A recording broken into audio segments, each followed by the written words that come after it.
সুপ্রিয় দর্শক, আমি আফজাল হোসেন স্বাগত জানাচ্ছি সম্পাদকীয়তে।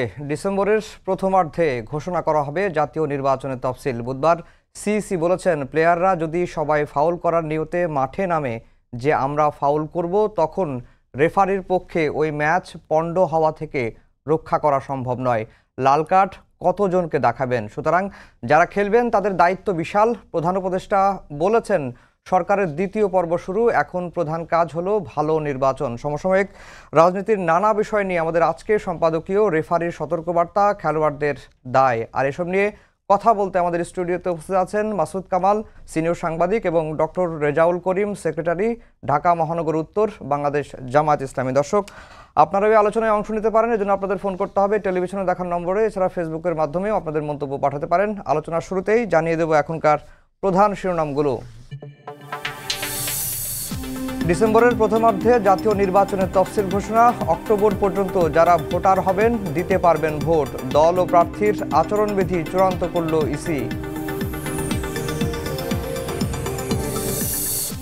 অন্তর্বর্তী সরকারের দ্বিতীয় অধ্যায়ের প্রধান কাজ সুষ্ঠু নির্বাচন আয়োজন। উপদেষ্টা পরিষদের বৈঠকে ডক্টর ইউনূস সংস্কার ও বিচার কাজ গুরুত্ব দিয়ে শেষ করার নির্দেশ। বিএনপি ক্ষমতায় এলে ইসলাম বিরোধী কোনো আইন না করার প্রতিশ্রুতি নেতাদের। সংস্কার ছাড়া ভোট হলে মানুষের সঙ্গে প্রতারণা করা হবে, মন্তব্য জামায়াত নেতার। জুলাইয়ের বেওয়ারিশ ছয় শহীদকে দাফন। আশুলিয়ায় লাশ পোড়ানোর মামলার বিচার শুরুর আবেদন। রামপুরায় কান্ডিসে ঝুলে থাকা যুবককে গুলির মামলায় অভিযোগপত্র। এবং সেনা হেফাজতে থাকা মেজর সাদিকের স্ত্রী 5 দিনের রিমান্ডে। আওয়ামী লীগের গোপন প্রশিক্ষণে জড়িতদের অভিযোগ। দুদকের মামলায় বেরবির সাবেক ভিসি কলিমুল্লাহ কারাগারে।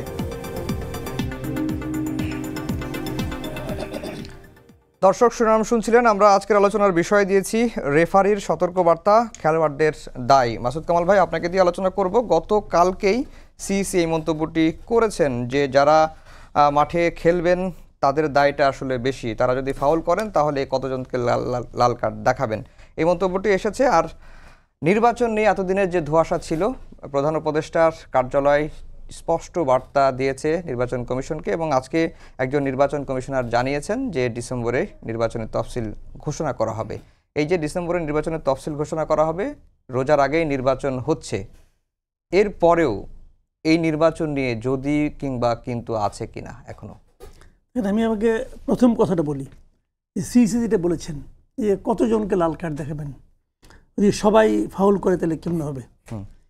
আচ্ছা, উনি তো খেলার কথা বলছেন, এটা রূপক অর্থে না।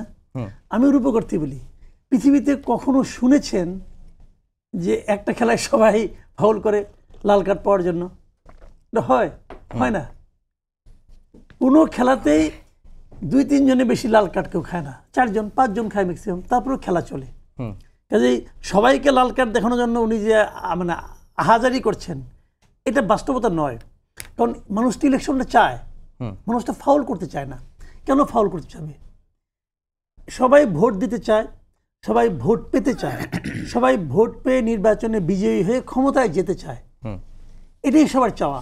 এখানে সবাইকে লাল কার্ড দেখাতে হবে সেটা এরকম না। আর ওনার যে অভিজ্ঞতা, উনি তো একসময় মানে আপনার সচিব ছিলেন, আমলা ছিলেন, আমলা থেকে ওখানে আসছেন। উনি হয়তো একটা পলিটিক্যাল একটা যে একটা কালচার সেটা দেখে অভ্যস্ত ছিলেন যখন আমলা ছিলেন, হয়তো সে আলোকে বলছেন। কিন্তু এখন তো সেরকম হচ্ছে, এখন তো কোনো পলিটিক্যাল গভর্নমেন্টের আন্ডারে নির্বাচনটা হচ্ছে না। কাজে এখন যারা নির্বাচনে অংশ নেবেন তারা সবাই ফাউল করার মানসিকতা নিয়ে নির্বাচনে নামবেন, এটা আমি মনে করি না। এবং এই জিনিসটা আগের থেকে ওই ধরনের একটা এনভায়রনমেন্ট ক্রিয়েট করতে হবে। যদি মনে করেন নির্বাচনটা তো মানে খালি যেদিন নির্বাচন ওই দিনই না, তাহলে আগের থেকে তো নির্বাচনী প্রচারণা চলবে, মানুষের কাছে মানুষ ভোটের জন্য যাবে। তখন থেকে যদি আপনার ওই ধরনের আইন শৃঙ্খলা শক্ত রাখতে পারে গভর্নমেন্ট, তাহলে কিছুই হবে না, শান্তিপূর্ণ নির্বাচনই হবে। কাজে ওনার এই আশঙ্কাটা আগে নেগেটিভ আশঙ্কা করার কোনো দরকার নাই। উনি কেন করছেন আল্লাহ জানে। আর দ্বিতীয় যে কথাটা আপনি বললেন, নির্বাচন নিয়ে এখনও শঙ্কা আছে কিনা, শঙ্কাটা উনি তো একটা ডেট ঘোষণা করে দিয়েছেন। এখন যিনি রাষ্ট্র ক্ষমতায় আছেন, যিনি সরকার চালাচ্ছেন, সরকার প্রধান নিজে একটা ডেট ঘোষণা করেছেন। এখন যদি ডেট ঘোষণা করে, তাহলে আমি এখানে শঙ্কাটা প্রকাশ করব কেন? আমি তো ওনাকে বিশ্বাসই করতে চাই। যে উনি একটা নির্বাচন দিবেন মানে রমজানের আগে, সেই হিসাব করলে ধরা যাক ফেব্রুয়ারিতে নির্বাচন হবে। যদি ফেব্রুয়ারিতে নির্বাচনের কথা উনি ঘোষণা করে থাকেন, সেই অনুযায়ী 2 দিন পরে উনি একটা চিঠিও দিয়েছেন ইলেকশন কমিশনকে। ইলেকশন কমিশনও বলেছেন যে নির্বাচনের 2 মাস আগে তারা তফসিল ঘোষণা করবে, মানে ডিসেম্বরের ফার্স্ট উইকে তারা তফসিল ঘোষণা করবে। এখন এখানের মধ্যে বলেন আমি আশঙ্কা করতেই পারি, কিন্তু আশঙ্কা করার ভিত্তিটা কি? আমি তো কোনো ভিত্তি খুঁজে পাচ্ছি না। এখন যদি আশঙ্কা যদি এমন হতো যে প্রধান উপদেষ্টা নির্বাচনের কথা বলেছেন কিন্তু উনি ইলেকশন কমিশনের কোনো চিঠি দিচ্ছেন না, গড়িমসি করছেন, তখন আমি বলতে পারতাম যে আপনি তো ঘোষণা করছেন, উনি তো চিঠি দিয়ে দিচ্ছেন, তো সবই তো স্মুথলি চলছে। এখন আমি শঙ্কা করব কেন? আমি এখন কোনো শঙ্কা মনে করি না। তেমন কিছু ঘটলে তখন করা যাবে। এই এত 6 মাস আগেই শঙ্কিত হওয়া, আতঙ্কিত হওয়া, সন্দেহ বা আতিগ্রস্ত হওয়া, এটা কোনো প্রয়োজন আছে বলে আমি মনে করি। জি, ডক্টর রেজাউল করিম, আপনারা নির্বাচনের এই যে প্রধান উপদেষ্টার কার্যালয় থেকে নির্বাচন কমিশনকে চিঠি দেওয়া হয়েছে, ফেব্রুয়ারির আগে অর্থাৎ রোজার আগে নির্বাচনের কথা বলা হয়েছে, এটিকে দল হিসেবে জামায়াত স্বাগত জানিয়েছে, কিন্তু তারাও যদি কিন্তু কথা বলছেন, আপনারা বেশ কয়েকটি কথা বলেছেন যে সংস্কার হতে হবে, তারপরে হচ্ছে বিচারটা দৃশ্যমান করতে হবে, মানে আপনাদের কোনো শঙ্কার জায়গা আছে কিনা নির্বাচন? বিসমিল্লাহির রহমানির রহিম। ধন্যবাদ আমাদের সময় টিভি সম্মানিত দর্শক শ্রোতা মণ্ডলী এবং আমার শ্রদ্ধেয় সহ আলোচক। আমি প্রথমেই বলবো যে আমাদের যেই অন্তর্বর্তীকালীন সরকার, এই সরকারের যে 3টা দায়িত্ব প্রধান উপদেষ্টা বলেছেন যে আমরা কাঁধে তুলে নিয়েছি, তার মধ্যে অন্যতম হচ্ছে সংস্কার, বিচার এবং নির্বাচন, যেটি এই ঘোষণার মধ্যেও কিন্তু, যদিও সেই ঘোষণাটা যেটি আসছে সেটি নিয়ে অনেক ধরনের কথা আছে, তারপরেও এই 3টি বিষয়ে হচ্ছে অন্যতম একটি রেসপন্সিবিলিটি। সেই জায়গা থেকে আমি বলবো যে সংস্কারের কার্যক্রম কিন্তু এটা চলছে, এটা একটা জায়গায় এসছে, কিন্তু সেটাকে একটা লিগ্যাল ফ্রেম ওয়ার্কের মধ্যে আপনাকে আনতে হবে। এবং এই যে ডিজাস্টারটা এখানে হলো, এখানে যে এত মানুষের জীবন, এত মানুষ আহত হলো, এই যে নতুন যে বিপ্লব, নতুন বাংলাদেশ, এই অভ্যুদয়ের মধ্য দিয়ে আমাদের প্রধানতম আকর্ষণের জায়গায় হচ্ছে নির্বাচন, নো ডাউট। যেহেতু বিগত 15 বছর আওয়ামী লীগ এখানে আমাদের ভোটের অধিকার থেকে আমাদেরকে বঞ্চিত করেছে। নির্বাচনের যদি আপনি জায়গায় চিন্তা করেন, তাহলে আপনাকে অবশ্যই নির্বাচনের জন্য অন্যতম হচ্ছে লেভেল প্লেইং ফিল্ড তৈরি করতে। আমার মনে হয় আমি প্রথমেই কামাল ভাইয়ের সাথে করে বলতে চাই যে আসলে উনি শুরুটা কেন নেগেটিভ দিয়ে করলেন, এটা আমি মনে করি ঠিক হয়নি। কারণ নির্বাচনের যে একটা ধারাবাহিকতা শুরু হলো, তিনি বরং পজিটিভ অ্যাপ্রোচ, যেটা প্রধান উপদেষ্টা বলেছেন যে ছোটদেরকে নির্বাচনের ওখানে নিয়ে যাবেন, যদিও সেরকম পরিস্থিতি এখনো তৈরি হয়নি, তারপরেও মানুষকে একটা হোপ দেখানো হয়েছে। কিন্তু নির্বাচন কমিশনের পক্ষ থেকে এই নেগেটিভ অ্যাটিটিউডটা আমি মনে করি এটা কখনো ঠিক না। দ্বিতীয় হচ্ছে যে আসলে একটি নির্বাচনের জন্য যে মৌলিক কয়েকটা বিষয় দরকার, তার মধ্যে হচ্ছে যে একটি স্বাধীন কমিশন গঠন, যেটা আমাদের এখানে আমরা চেষ্টা করছি, যদিও এটা এখনো কোনো পরীক্ষায় উত্তীর্ণ না। এই জন্য আমরা জামাত ইসলামের পক্ষ থেকে আমাদের দাবি ছিল যে এই সময়ের আগেই কিন্তু স্থানীয় নির্বাচনটা দিয়ে তাদের সক্ষমতা যাচাই করা যেতে পারে, সেটা আমাদের দাবির মধ্যে আছে। এরপরে হচ্ছে যে এখানে অন্যতম হচ্ছে প্রশাসন, অর্থাৎ আইন শৃঙ্খলা পরিস্থিতি, ভোটারদের যে স্বাধীনভাবে ভোট কেন্দ্রে আসার যে সুযোগটি, এবং এখানে যে পর্যবেক্ষক, গণমাধ্যম এর ভূমিকা এবং প্রযুক্তির যে স্বচ্ছ এবং নিরাপদ যে ব্যবহার, যেটা নির্বাচন কমিশনও আশঙ্কা করেছেন যে এআইয়ের ব্যবহার সহ অন্যান্য বিষয়গুলো নিয়ে। এরপরে দিয়ে হচ্ছে নির্বাচন যেই এখানে যে অপরাধগুলো হয়, কালো টাকা ছড়াছড়ি, হুন্ডা গুন্ডা দিয়ে যে নির্বাচনকে বন্ধ করার হিস্ট্রি আমাদের এখানে আছে, সেই জায়গাগুলোকে আমরা কতটুকু মিনিমাইজ করতে পারি, আমরা কতটুকু সেই পরিবেশটা লেভেল প্লেইং ফিল্ড তৈরি করতে পারি। আসলে নির্বাচন যদি আমরা যে ডিসেম্বরের নির্বাচনে তফসিল ঘোষণা হবে ফেব্রুয়ারিতে, এটা অবশ্যই বিরাট উৎসাহের খবর, কিন্তু বাংলাদেশে এখনকার যে পরিস্থিতিটা বিরাজমান, এই পরিস্থিতিতে আমরা যদি দেখি তাহলে সরকার এখনো বিভিন্ন জায়গায় যারা রাতের দিনের ভোটটা রাতে করেছে, প্রশাসনের বিভিন্ন জায়গায় সেই ফ্যাসিবাদীরা কিন্তু এখনো আছে। প্রশাসনের রাষ্ট্রের বিভিন্ন যন্ত্রে কিন্তু সেই জায়গাগুলোতে এখনো তারা অবস্থান করছে।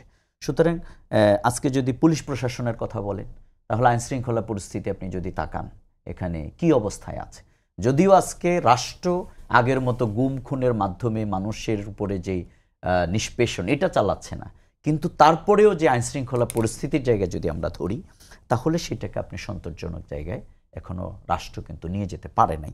অর্থনীতি বা অন্যান্য জায়গায় বাজার যেগুলোর ক্ষেত্রে কিছুটা আমরা হোপ দেখেছি। তারপরে হচ্ছে এখানে যে দীর্ঘদিন নির্বাচন বিমুখ মানসিকতা আমাদের তৈরি হয়েছে। সর্বশেষ আওয়ামী লীগ কিন্তু ভোট কেন্দ্রেই মানুষই নিতে পারেনি, তার 4% লোকও কিন্তু সেখানে যায় নাই। সুতরাং এই জায়গাটির সচেতনতার জায়গাটিও কিন্তু অত্যন্ত গুরুত্বপূর্ণ। আমি মনে করি আইন এবং নীতিমালা, এই যে আজকের আমাদের ঐক্যমত্য কমিশন বলেন অথবা আমরা যেগুলো প্রতিদিন বসে বসে করতেছি, এগুলো দিয়ে কিন্তু মানুষকে একটা গাইডলাইন দেয়া যায়। কিন্তু আসলে মৌলিকভাবে রাজনৈতিক দল, তার কর্মী, ভোটার, জনগণ, তাদের মধ্যে যতক্ষণ পর্যন্ত একটি গণসচেতনতা তৈরি না হয়, তার রেসপন্সিবিলিটির জায়গাটি তৈরি না হয়, ততক্ষণ পর্যন্ত সেটা কঠিন। এই জন্যেই আমরা এক কথায় আমার বক্তব্য থাকবে, সেটি হচ্ছে যে অবশ্যই নির্বাচন কমিশনকে আজকের যে লেভেল প্লেইং ফিল্ড, সেই জায়গাটি কিন্তু তৈরি করতে হবে। আমি এক্ষেত্রে একটা কথা বলে শেষ করতে চাই। এই যে দেখলাম এই যে মোহাম্মদ সাইফুল ইসলাম সম্ভবত শান্ত, এই যে আফার ফিরবে না, হ্যাঁ কাকুয়ার হাসবে, উনি কিন্তু এই এসপি সাহেবের আপনি দেখেন, তিনি কিন্তু বেনজিরকে নিয়ে কি মানে তাকে কিভাবে সেই লিডার উই লাভ স্যালিউট তারপর, এবং সে কিভাবে অন্য জায়গায় তার পোস্ট সে দিয়েছে আগের তার মানোন্নয়নের পরে। সুতরাং এই যে তারাই কিন্তু আবার প্রশাসনের বিভিন্ন জায়গায় আমার আপনার হাত ধরে তারা কিন্তু এখন আবার নতুন একটি আবহ তৈরি করার চেষ্টা করছে। সুতরাং প্রশাসনে আপনি যতক্ষণ পর্যন্ত শস্যের মধ্যে ভূত থাকবে, ততক্ষণ পর্যন্ত আপনি আসলে ভূত তাড়াতে পারবেন। এই জন্য প্রশাসনকে তার সে স্বচ্ছতার জায়গায়, জবাবদিহিতার জায়গায় নিয়ে এসেই লেভেল প্লেইং ফিল্ডটা তৈরি। মাসুদ কামাল ভাই, আপনি একটি বক্তব্য দিয়েছেন, আমরা দেখলাম একটা অনলাইন পোর্টালের ফটো কার্ডে, যে জামাত যদি ইলেকশনে না যায় এই সরকার বেকায়দায় পড়বে, বিএনপিও বেকায়দায় পড়বে। কারণ আওয়ামী লীগ নাই, জামাত না থাকলে বিএনপি ইলেকশন করবে কার সঙ্গে? এনসিপির সঙ্গে। এটার কোনো বাস্তবতা মানে বাস্তব পরিস্থিতি নাই। এখন জামাত ইলেকশনে যদি না যায়, মানে এরকম কোনো শঙ্কা আপনি করছেন কিনা যে জামাত ইলেকশন? না, আমি শঙ্কা করি নাই। এখানে এই ফটো কার্ডগুলির সমস্যাটা কোথায় আমি বলি। ফটো কার্ড হলো আমাকে প্রশ্ন করা হয়েছে যে জামাত যেটা চেয়েছিল যে পিআর পদ্ধতি এবং বিচার এবং সংস্কার, এগুলি তো এই গভর্নমেন্ট এখনো হয় নাই। তার মধ্যে তো ইলেকশনে একটা সময় ঘোষণা করা হলো। এখন যদি জামাত ইলেকশনে না যায় তাহলে কি হবে? তো তখন আমি এটা কইছি যে জামাত যদি ইলেকশনে না যায় তাহলে তো এটাই হবে। ধরেন এখন যদি এই যে বাস্তবতা, এখন ইলেকশনটা হচ্ছে কার সঙ্গে কার ভাই? ইলেকশন মানেটা কি? ইলেকশন মানে এখানে একটা প্রতিদ্বন্দ্বিতা হবে, একটা মানুষের মধ্যে ধারণা থাকবে কে জিতবে, কে হারে, কে জিতবে আমি জানি না। তো সেই দলটা কে? বিএনপি আর জামাত। এখন তার কোনো দল নাই। আওয়ামী লীগ তো ফিল্ডে নাই, আওয়ামী লীগে তো প্রতীকতা দেখা যাচ্ছে। আওয়ামী লীগ ইলেকশন করতে পারবে এরকম কিছু এখন পর্যন্ত দেখা যাচ্ছে না। শেষ মুহূর্তে কী হবে আমি জানি না। আমি আজকের বাস্তবতা থেকে যদি বলি, বিএনপি এবং জামাত এই দুই দলের মধ্যে যদি যে কোনো একটা দল না যায়, ওটা ইলেকশন হবে? তো আমি সেটাই বলছি। এখন উনি আমাকে জিজ্ঞাসা করেছে, আমি জবাব দিয়েছি। এখন এই জবাবটা কোন প্রশ্নের প্রেক্ষিতে, এটা না জেনে যদি কেউ ফটো কার্ড বানায় ফেলায়, আমি কি করবো রে ভাই? এখন তাই যে আমি হাতে পেয়ে ধরবো, ভাই আপনি এটা কেন বানাইলেন? জামাতের না যাওয়ার মতো কোনো প্রসঙ্গ উঠছে? উঠেনি। তখন জামাত তো এই ওনার সময় ঘোষণাকে তারা তো প্রত্যাখ্যান করে নাই। তারা কি প্রত্যাখ্যান করছে? না। আপনি হাইপোথেটিক্যালি ধরেন যদি প্রত্যাখ্যান করতো যে আমরা যা চেয়েছি তা আমি পাইনি, প্রত্যাখ্যান করতেও পারতো। আমাকে যিনি প্রশ্ন করেছিলেন উনি এটাই বলেছেন যে জামাত যা চেয়েছিল তা তো হয়নি। এখন কি জামাত যদি ইলেকশনে না যায় তাহলে কি হবে? তাহলে তো ওইটাই হবে। তো এখন তো সেরকম বাস্তবতা তৈরি হয় নাই। কাজেই এখন ওই ধরনের ফটো কার্ড নিয়ে কী করবো? ফটো কার্ড আমি মনে করি, আমি দর্শকদের অনুরোধ করি, ভাই ফটো কার্ডের দিকে তাকায়েন না। এই ফটো কার্ডগুলি করাই হয় মানুষকে বিভ্রান্ত করার জন্য, অহেতুক মানুষকে আকর্ষণ করার জন্য। ফেসবুক করে কি, এই ফটো কার্ডগুলি যা দর্শক আছে এইটার উপরে একটা পেমেন্ট করে ফেসবুক। ওই টাকার লোভে আমাদের সাংবাদিক ভাইয়েরা এই ধরনের কাজ করে। কথা পরিষ্কার। আবার এটাও হইতে পারে ফটো কার্ড।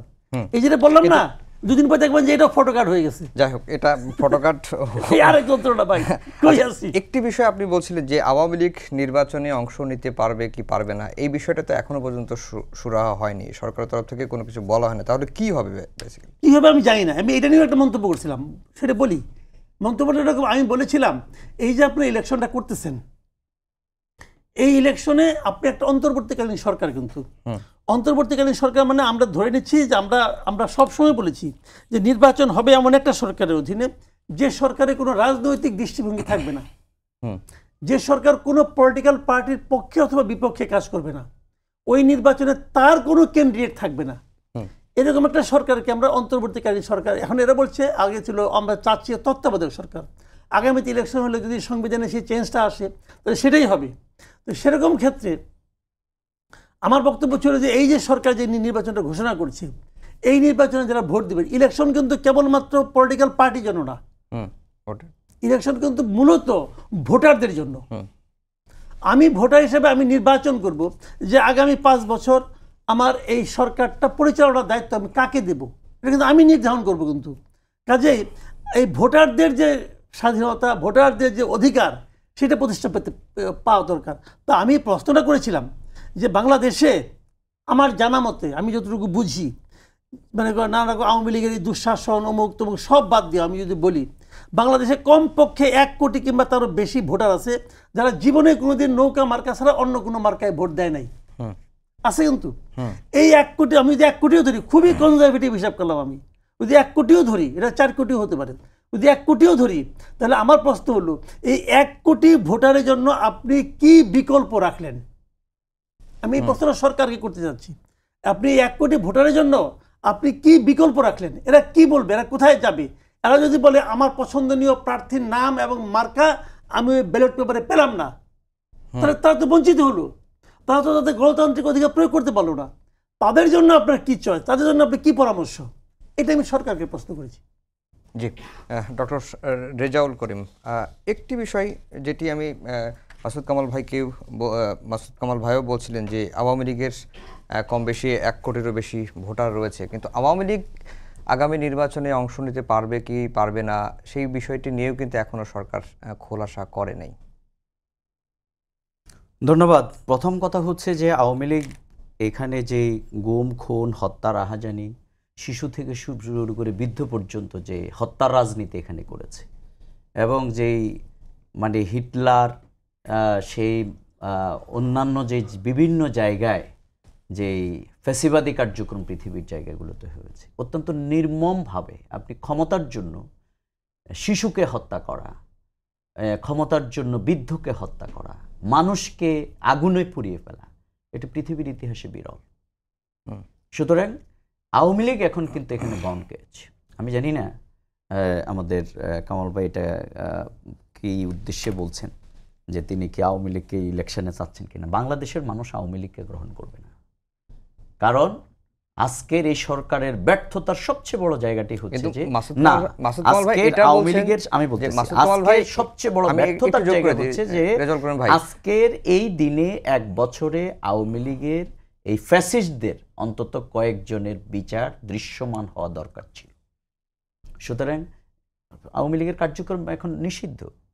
আওয়ামী লীগ নির্বাচন করতে পারবে কি কেন? আওয়ামী লীগ তো এখন কোথায় আছে? আওয়ামী লীগ কি বিগত দিন ইলেকশন করেছে? বরং আওয়ামী লীগের উপরে যদি আপনি ইলেকশন নামে একটা জিনিস চাপিয়ে দেন, তাহলে সেটা হবে ইতিহাসের সবচেয়ে বড় বিচার। কারণ আওয়ামী লীগ তো বিগত দিন ইলেকশন করে নাই। 15 বছর তারা আমি ডামি, রাতের ভোট, দিনের ভোট, তারা এগুলো করেছে। তাদের সর্বশেষ তাদের কর্মীরা ক্ষুব্ধ হয়ে তাদের যদি আপনি 30% ধরেন অথবা হোয়াটএভার যাই ধরেন, সেটা 4% নেমে আসছে। অর্থাৎ মানুষ ভোট কেন্দ্রে যায়নি, আমরা তো ঢাকা ছিলাম। তো সুতরাং আওয়ামী লীগ নিজেকেই বাকশাল তৈরি করার মাধ্যমে তাকে একবার হত্যা করেছে, আর আওয়ামী লীগ সর্বশেষ দলগতভাবে শেখ হাসিনা তার দলকে হত্যা করে সে নিজে পালিয়ে গেছে। এবং অত্যন্ত দুর্ভাগ্যজনক, আমি আজকের এই টকশোতে বলছি যে আওয়ামী লীগ কিন্তু ইতিহাসে যদি পর্যালোচনা হয় যে আওয়ামী লীগের জন্য সবচেয়ে অকল্যাণকর ভূমিকা কে রেখেছে, তাহলে শেখ হাসিনা। কারণ সে তো তার পরিবারকে নিয়ে পালিয়েছে, অর্থবিত্ত নিয়ে পালিয়েছে, সেই বিমানে ওঠার পর তার সুটকেস খুঁটেছে। সুতরাং এই জায়গায় এসে সেই আওয়ামী লীগ ইলেকশনে বাংলাদেশে এখন যখন সংস্কার হচ্ছে, বিচার হচ্ছে, বাংলাদেশের ছাত্র জনতা, শহীদ পরিবার যখন রাস্তায় কন্দনরত তাদের পরিবার, কাকে পুড়িয়ে ফেলা হচ্ছে, কবর উঠানোর, লাশ উঠানোর আলোচনা হচ্ছে, সেখানে আওয়ামী লীগের ইলেকশন নিয়ে আলোচনা, এটা খুবই দুর্ভাগ্যজনক। না, আওয়ামী লীগ এখানে election আওয়ামী লীগের ইলেকশন নিয়ে আলোচনা না, মাসুদ কারণ কামাল আওয়ামী ভাই লীগ যেটি বলছেন যে যা করেছে আওয়ামী তার লীগ দলকে সে নিষিদ্ধ করেছে, হত্যা করেছে, তার রাজনীতির কবর রচনা করেছে। মাসুদ কামাল ভাই বরং তার উচিত ছিল বাংলাদেশে থেকে মোকাবেলা করা, যেটা বেগম খালেদা জিয়া করেছেন, আমাদের নেতৃবৃন্দ করেছেন, ফাঁসির মঞ্চে গিয়েছেন, কিন্তু পালিয়ে যান নাই। না, তিনি তো পালিয়ে মাসুদ গেছেন। কামাল ভাই যেটা বলছেন যে আওয়ামী লীগের 1 কোটির মতো ভোটার আছেন, তাদের জন্য বিকল্প কি রাখছে সরকার? আওয়ামী লীগের বিকল্প যদি আজকে যারা রাজনীতি করতে চায়, অবশ্যই নাগরিক হিসেবে যারা হত্যা, খুন, রাহাজানির সাথে সম্পৃক্ত হয় নাই, কিন্তু মনে রাখবেন অন্যায় যে করে আর যে সহে উভয় সম অপরাধী। সুতরাং যারা এখনো তাদের অনুভূতি যারা পেশ করে নাই, আওয়ামী লীগ এত বড় ডিজাস্টার করেছে এগুলোর ব্যাপারে বক্তব্য দেয় নাই, তারাও সম অপরাধী। তো সুতরাং এটা খুবই পরিষ্কার। আর যদি তারা এখানে রাজনীতি করতে হয় তাহলে তাদেরকে ফ্রেশ হয়ে আসতে হবে। এই ফ্যাসিজমের রাজনীতি, ফ্যাসিবাদের রাজনীতি বাংলাদেশে আর হবে না, এটা এখানে বিলুপ সাধন করা হয়েছে। এবং আগামী দিনে যারাই সেই পথ ধরবে, আমি অন্য কোনো পার্টির নাম বললে টিকতে পারবো না, জামাত ইসলামীও যদি সেই পথ ধরে তার পরিণতি কিন্তু একই হবে, বিএনপি ধরলে তার পরিণতি এক হবে, এনসিপি ধরলে তার পরিণতি এক হবে। সুতরাং আমরা ফ্যাসিবাদের যে কবরটা এখানে রচনা করেছি, আমরা আওয়ামী লীগ যতক্ষণ পর্যন্ত তার ফ্যাসিবাদী চরিত্রের পরিবর্তন না করবে, যেটা আমরা গোপালগঞ্জে দেখেছি, তাদের পরিবর্তন হয় নাই, তারা এখনো কিন্তু জাতির কাছে ক্ষমা চাই নাই। সুতরাং বিচার হচ্ছে, সংস্কার হচ্ছে, আওয়ামী লীগের রাজনীতির কবর আপাতত এখানে মোটামুটি এক দফা বিলোপ সাধন হয়েছে, এরপরে টাইম হচ্ছে। কিন্তু আজকে বিএনপির একজন ভাইস চেয়ারম্যান শামসুজ্জামান দুদু একটি কথা বলেছেন, আমি কোট করি, কোনো প্রশ্ন করব না। জামাতকে ৭১-এর ভুলের জন্য ক্ষমা চেয়ে নির্বাচনে অংশ নেওয়ার তিনি আহ্বান জানিয়েছেন। তিনি বলেছেন ৭১ সালে যে ভুল করেছে তার সংশোধনের সুযোগ এখনও আছে, আপনারা এখনও ক্ষমা চাননি, ক্ষমা চান, নির্বাচনে অংশ নিন। এই প্রসঙ্গ ঘুরে ফিরেই কেন আসে রাজনীতি? আমাদের দুদুভাই তো অনেক কথা বলে, দুদুভাই কখনো প্রস্রাব করে সবাইকে এই করে সেই করে, সেগুলো আমি বলতে চাই না ভাই। আওয়ামী লীগ একটা বড় কাজ করেছে, এটার জন্য শেখ হাসিনা ধন্যবাদ পাওয়ার যোগ্য। রাজাকারের একটা তালিকা করেছে বাংলাদেশে, সেই রাজাকারের ৮,৩০০ কতজন হচ্ছে আওয়ামী লীগের, আর এরপরের অবস্থান হচ্ছে বিএনপির, ৩৭ জন হচ্ছে জামাতের। সুতরাং সেই প্রক্রিয়ায় যদি আসে তাহলে আওয়ামী লীগ তো এখন নাই ভাই, তাহলে বিএনপি ক্ষমা চেয়ে তার কার্যক্রম শুরু করুক। আমাদের যাদেরকে এখানে হত্যা করা হয়েছে অলরেডি, আজকের একটা পত্রিকা প্রথম আলো এবং ডেইলি স্টার, তাদের মতো যারা ডিপ স্টেট তৈরি করতে চায়, তাদের মতো লোকেরা আজকে তারা বলে যে এখানে তো এটিএম আজহারুল ইসলামকে সুপ্রিম কোর্টের রায়ের মাধ্যমে তিনি একই মামলা থেকে তিনি অব্যাহতি পেয়েছেন, খালাস পেয়েছেন। সুতরাং সেই জায়গায় এসে ব্রিটেনের আদালত যখন যেটাকে জেনোসাইড অফ জাস্টিস বলে, মিসক্যারেজ অফ জাস্টিস বলে, সেখানে এসে আপনি রাজনৈতিক প্রতিহিংসার পরায়ণ হয়ে ভারতের আধিপত্যবাদের বয়ান, আওয়ামী লীগের সেই পুরাতন বোতলের বয়ান আবার নিয়ে এসে রাজনীতিকে কুলুষিত করবেন, এটা আমরা চাই না। আমরা চাই নতুন রাজনীতি, আমরা চাই সহনশীলতার রাজনীতি, আমরা চাই নতুন প্রজন্মের রাজনীতি, আমরা নতুন প্রবীণ মিলে সেই কাজটা করতে চাই। দুদুভাইদের মতো যারা এগুলো নিয়ে এখনো দোকানদারি করেন, এগুলো দোকানদারি করতে করতে আওয়ামী লীগের পরিণতি হবে যদি এইটা অব্যাহত রাখে। জি, মাসুদ কামাল ভাই, যে সামনে নির্বাচন, অনেকটা নির্বাচনের ট্রেন্ড চালু হয়ে গেছে, সব ধরনের প্রস্তুতি চলছে, এখন আগামী নির্বাচনে বিএনপির শক্ত প্রতিপক্ষকে জামাত, এনসিপি অন্যরা হতে পারবে? যদি বলছেন যে শক্ত প্রতিদ্বন্দ্বিতা, নির্বাচন মানে প্রতিদ্বন্দ্বিতা, হতে পারবে কিনা?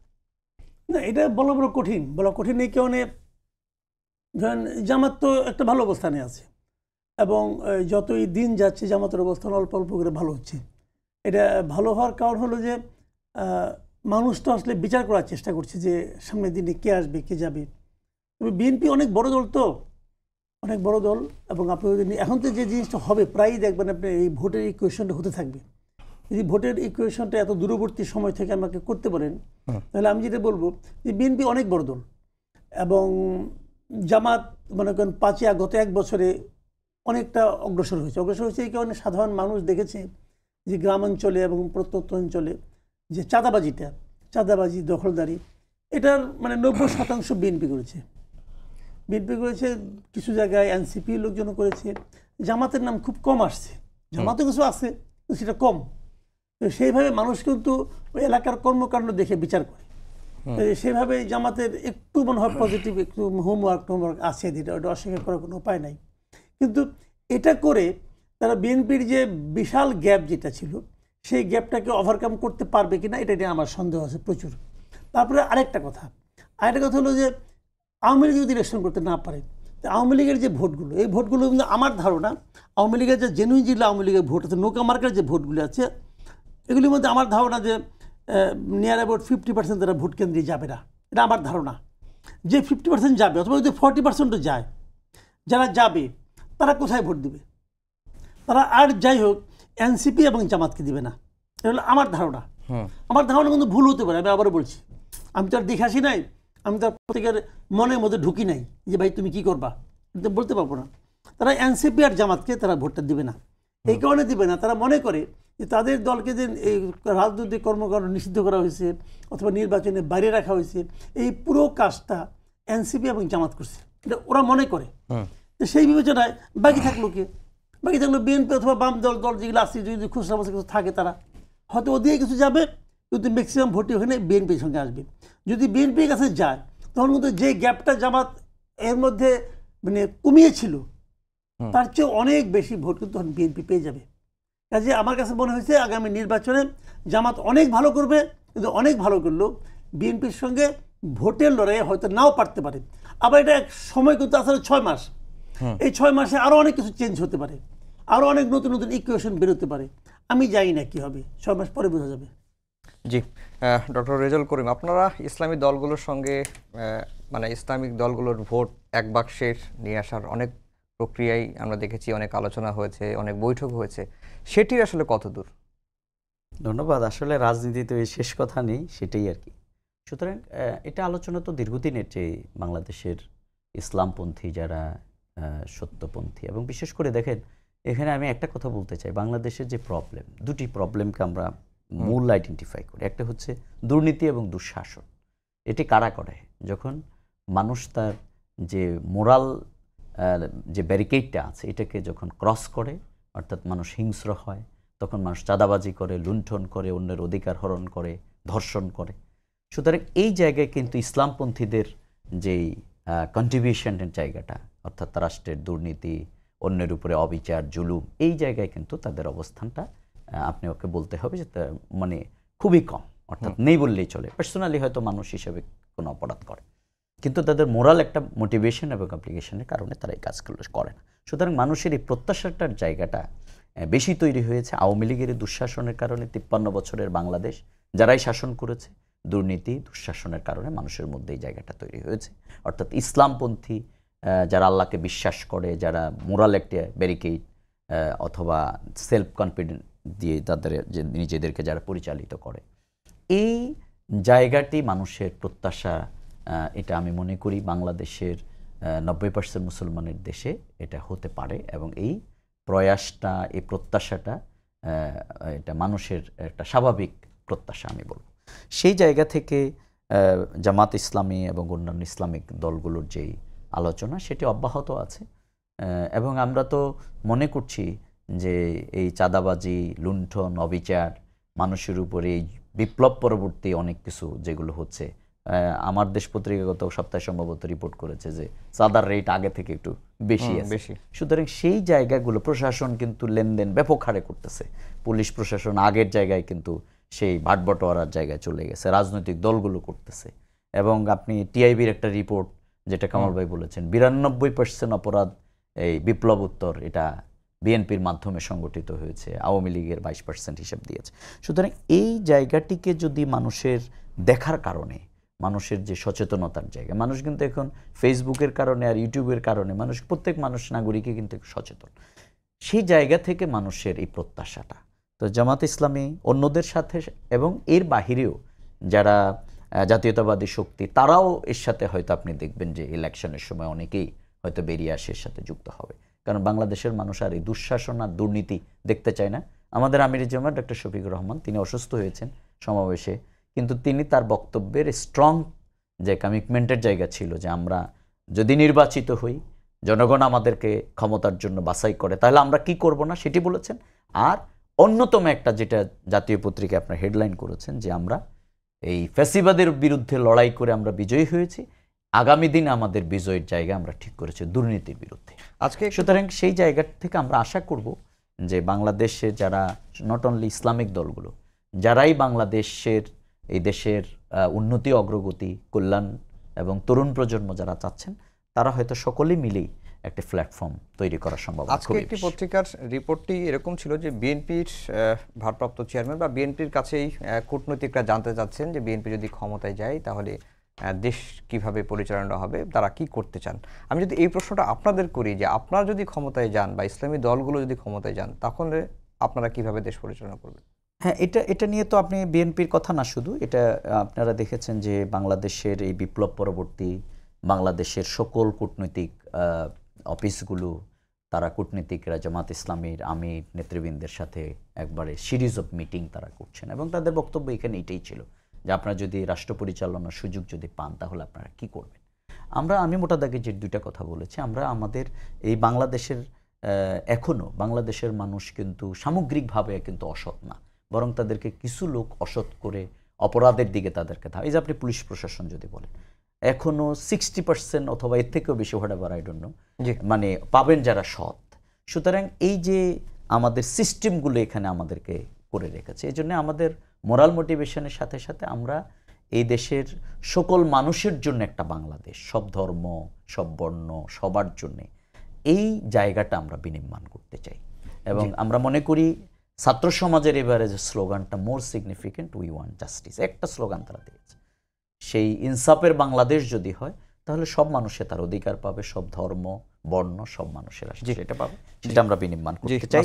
এবং আমাদের অর্থনৈতিক যে এখানে বঙ্গুর অবস্থা, অর্থ পাচার, লুণ্ঠন, রাজনীতিবিদদের যেই এই জায়গাটিকে যদি রাজনীতিবিদরা যদি দুর্নীতি না করে তাহলে আই স্ট্রংলি বিলিভ জাকাত ভিত্তিক অর্থ ব্যবস্থার মাধ্যমে বাংলাদেশ উইদিন 10 ইয়ার্সের মধ্যেই আপনি মালয়েশিয়া এবং সিঙ্গাপুরকে অতিক্রম করতে পারবে, এটি আমাদের অ্যানালাইসিস। জি মাসুদ কামাল ভাই, আমরা শেষের দিকে চলে এসেছি। এখন যে আইন শৃঙ্খলা পরিস্থিতির অবস্থা, অন্য সব দলগুলোই প্রায় লেভেল প্লেইং ফিল্ডের কথা বলছে, আইন শৃঙ্খলা পরিস্থিতির উন্নতির কথা বলছে এবং নির্বাচন কমিশনও বলছে যে নির্বাচনের আগে রাজনৈতিক দলগুলোর সঙ্গে আলোচনা বসবেন তারা। তো শুধুমাত্র যে নির্বাচন কমিশনই নির্বাচন করবেন তা না, সরকারও সহযোগিতা করবে, রাজনৈতিক দলগুলোর একটি বড় ভূমিকা রয়েছে। কি করা যেতে পারে একটি সুস্থ অবাধ নির্বাচন করার জন্য? আসলে চ্যালেঞ্জটাই বা কি? দেখেন, আইন শৃঙ্খলা পরিস্থিতি যে জিনিসটা আছে এটা খুব যে একটা ভালো অবস্থা আছে তাই আমি বলবো না। ভালো অবস্থা নাই এই কারণে পুলিশের মধ্যেই পুলিশ নিজেরাই খুব ভীতিকর অবস্থায় আছে। পুলিশ মবকে ভয় পায়, পুলিশ মব থামাতে ভয় পায়। কারণ একটা মবকে সে থামাতে গেলে সে জানে না যে তাকে এর জন্য কী পানিশমেন্ট পেতে হবে। আমাদের এখানে আমাদের এখানে এমন একটা কালচার তৈরি করা হয়েছে যে মবকে মবের মতো চলতে দিতে হবে, থামালেই সমস্যা। তো এই অবস্থাতে পুলিশের তো এটা শিক্ষা না, পুলিশের যে শিক্ষা এটা হলো তার সম্পূর্ণ বিপরীতে, যেখানে পুলিশ কিন্তু একটা অস্বস্তিকর অবস্থায় আছে। আমরা বারবার বলি যে পুলিশের মনোবল চাঙ্গা হয় না, মনোবল ফিরে আসে নাই, মনোবল তো ফিরে আনার কোনো চেষ্টাই হয় নাই, এটা সরকারের ব্যর্থতা। তারপরেও 6 মাস আছে, এখনও অনেক কিছু করা সম্ভব। এখন মনে করেন নতুন করে রিক্রুট হবে, ধরা যাক আপনি কারে রিক্রুট করবেন, আবার দলীয় পুলিশ রিক্রুট করবেন, হয় জামাতের লোক আসবে নয় বিএনপির লোক আসবে, এরাই তো আসবে। তাই যদি রিক্রুটমেন্টে যদি দলীয় বিবেচনায় না হতো তাহলে ভালো হতো। যেমন ধরেন সচিবালয়ে আওয়ামী লীগের যা নাকি আপনার ছিল, বড় বড় আমলা ছিল, ওদেরকে আপনি সরাইছেন, সেটা আপনি নির্দলীয় লোকগুলো আনতেন, তা কিন্তু আনেন নাই। আনছেন কি এসে বলছে যে আমি বঞ্চিত, আমি নির্যাতিত, অথবা আমাকে আনো। তার চাকরি বয়স শেষ হয়ে গেছে মনে করেন 10 বছর আগে, তারাই নিয়ে আসছেন আপনি, আইনে বুড়া দুরা বসাই দিয়েছেন। এই 10 বছরে কী হয়েছে তারা কিছু জানেও না, কিন্তু যেহেতু তারা নির্যাতিত কোটায় আসছে, কিন্তু নির্যাতিত কোটায় আসা মানে কি, তারা কোনো দলীয় দৃষ্টিভঙ্গি থেকে আসছে। কিন্তু আপনি যদি পেশাদার লোকজনকে আনতে পারতেন তাহলে একটা চেহারা হতো। এখানেও তাই, এখন নতুন যে নিয়োগ পদ্ধতি শুরু হবে, যদি হয় আর কি, সেটা যদি দলীয় বিবেচনা বাইরে থেকে করা যায় তাহলে ভালো হবে। কিন্তু সেটা বাংলাদেশের হওয়ার ইতিহাস সাধারণত নাই, কারণ এর মধ্যে বিভিন্ন জায়গায় যে লোক নেওয়া হয়েছে এরা ওই বিবেচনাতেই হয়েছে। কাজেই আগে ছিল মুদ্রার ওপিট, এখন মুদ্রা হবে এপিট, কাজে এটা খুব ভালো কিছু হবে না এবং এটার কারণে নির্বাচনের সমস্যা হবে। আমি মনে করি যে নির্বাচনের আগ মুহূর্তে এখনও তো মনে করেন সেনাবাহিনী কিন্তু ম্যাজিস্ট্রেসি ক্ষমতা নিয়ে মাঠে আছে। আমি মনে করি এই নির্বাচনে সেনাবাহিনীকে প্রচুর পরিমাণ ডেপ্লয় করা উচিত, কারণ এদের কাজ তো মনে করেন আমাদের দেশের যে কোনো দুর্যোগ দুর্বিপাকে তারা তো ভূমিকা রাখে। তো আমাদের নির্বাচনের জন্য গুরুত্বপূর্ণ বিষয় কি হতে পারে, কাজেই সেনাবাহিনীকে নির্বাচনের সময় প্রচুর পরিমাণে আইন শৃঙ্খলা রক্ষার জন্য এখন যেভাবে আছে ম্যাজিস্ট্রেসি পাওয়ার দেওয়া, ওটাকে ম্যাজিস্ট্রেসি পাওয়ার দিয়ে তাদেরকে মাঠে রাখা উচিত। তা রাখা যায় কেবল তাহলে নির্বাচনটা ভালো হতে পারবে বলে আমার ধারণা। আরেকটি কথা বলছেন যে প্রশাসনকে নিরপেক্ষ রাখার স্বার্থেই হয়তো স্বরাষ্ট্র উপদেষ্টা এই কথা বলেছেন যে নির্বাচনের আগে এসপি ওসিদের লটারির মাধ্যমে বদলি করা হবে। শুনেন, আমাদের এই স্বরাষ্ট্র উপদেষ্টা যিনি আছেন উনি মাঝে মাঝে খুব ভালো ভালো কথা বলেন, শুনতে ভালো শোনা যায়, কিন্তু কতটুকু প্রায়োগিকভাবে কতটুকু কী হয় আমি জানি না। তবে উনি সর্বশেষ যে কথাটা বলছেন যে পোস্টিং হবে লটারির মাধ্যমে, এটা হবে না, এটা উনিও পারবেন না, এটা উনি পারবেন। আপনি জানেন পুলিশদের ব্যাপারে যে সমস্ত সব জায়গায় ইটি চলে গেছে যে এই পুলিশ কোন পুলিশের কী কী গত কয়েক বছরের কার পলিটিক্যাল কি মানে অ্যাফিলিয়েশন কী আছে, তার চাচা মামা ফুপা খালু কার কী পলিটিক্যাল আছে, সমস্ত খোঁজখবর নেওয়া হচ্ছে। যদি লটারির মাধ্যমে করেন তাহলে এই খোঁজখবর নিচ্ছেন কেন? ধরেন খোঁজখবর নিলেন, নিয়ে পাইলেন আমি এক পুলিশের এসআই, আমার খালাতো ভাই একজন আওয়ামী লীগ করে, মামাতো ভাই একজন জামাত করে, ফুফাতো ভাই একজন অমুক বিএনপি করে, আমার কি করবেন? আপনি যাই না কি করবেন? আপনি তো আমাকে বাংলাদেশের বাইরে পাঠাবেন না, আপনি তো বাংলাদেশের মধ্যে পাঠাবেন। ধরেন আপনি আমাকে পাঠালেন খাগড়াছড়িতে, তো খাগড়াছড়িতে ইলেকশন হবে না? হবে তো ভাই। তো আপনি এগুলি জানতেছেন কেন? 10 তারিখের মধ্যে এই হিসাব দিতে হবে। পুলিশের থেকে পুলিশের হেডকোয়ার্টারে এই গেছে চিঠি গেছে, এই 10 তারিখের মধ্যে আমাদেরকে তোমরা জানাও। মানে এই চিঠি তো আমাদের কাছে আছে, দেখেছি তো। জানাতে কি পলিটিক্যাল আইডেন্টিটি নাকি সব তার কি কি আছে না আছে, তার আত্মীয় স্বজন কি আছে, সে গত 5 বছরে কি করছে, তার কোনো মানে তার যারা আত্মীয় স্বজন আছে তাদের কারণে কোনো মামলা আছে কিনা, ওখানে কোনো খুনের আসামি আছে কিনা, এগুলি তারা খবর নিচ্ছে এখন। জি, যার মাধ্যমে খবর নেবেন সেও তো মানুষ। জি, সবাইকেই ধন্যবাদ জানিয়ে শেষ করছি আমাদের আজকের সম্পাদকীয়। আগামীকাল আবারও দেখা হবে একই সময়ে। শুভরাত্রি।